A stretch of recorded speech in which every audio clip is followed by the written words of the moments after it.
Do you mind talking about that a little bit, just the differences? Because, for example, I'm originally from Southern California. Okay. Moved to Texas in the 10th grade. Yeah. Back in 2008. Listen, it was totally, like, I felt like everything, I mean, the air felt different. Yeah, You know, it was literally dry heat in California. Yeah. Come out here to the South and there's all this moisture in the air. And, like, I feel like I'm sticky. Yeah.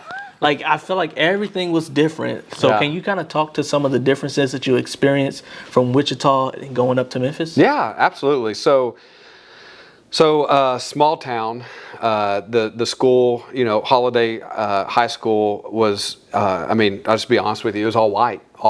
I think we had one black family that lived,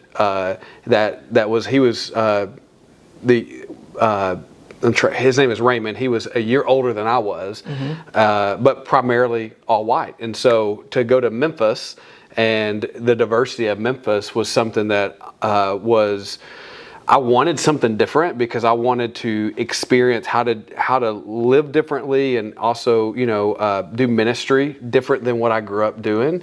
Small town. I grew up Southern Baptist, so small church, and I'm grateful for all that. Grateful for that heritage and my parents and what I experienced. But going to Memphis, it was a larger town. I call it it's a big small town, right? Yeah, that's a good way to put it. 1.2 million or 1.5 million. There's over 3,000 churches that are in Memphis. Yeah. So I went as a seminary student. I was young, and following my mentor, as I mentioned, and he started with some other guys at church there in Memphis, and so I just plugged in. I said, hey, I want to go where you're going. So I started as a middle school pastor at this church, and so the differences was huge for me, because I remember going to different areas in Memphis that later, I didn't know this. I met with someone else. I brought out a map, and I was like, okay, I've been here and here and here and here,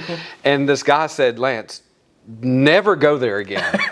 And I was like, well, and it was not good places. There's this place called Orange Mound that if you're white and you're in that area, you may, I don't know, something bad could have happened, right? And I have no clue. I was just driving around checking things out, and so that honestly, it was like, oh wow, this is a lot different than what I grew up.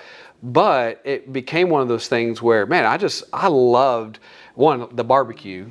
The Memphis barbecue versus Texas barbecue. I can't eat pork here. I can't. It's really? Brisket. Yeah, because once you have pork here, it's not the same as Tennessee barbecue. So, but anyway, so those differences really kind of helped shape the way that I see people, love people, and again, grateful for the heritage, grateful for my family and what I experienced back home, but for me to be able just to to minister to all types of people and students, because I was primarily a student pastor for many years there, and be able to go into different types of schools that I didn't grow up going to, different type of environments. I remember picking up guys that lived in the ghetto, not Orange Mound, but it's called Binghamton, and I'd pick up guys and take them to church. Like, I'd drive through, they'd hop in my truck, and then we would go to church, to the student ministry or Sunday morning, to places that if you were to go to those places back home,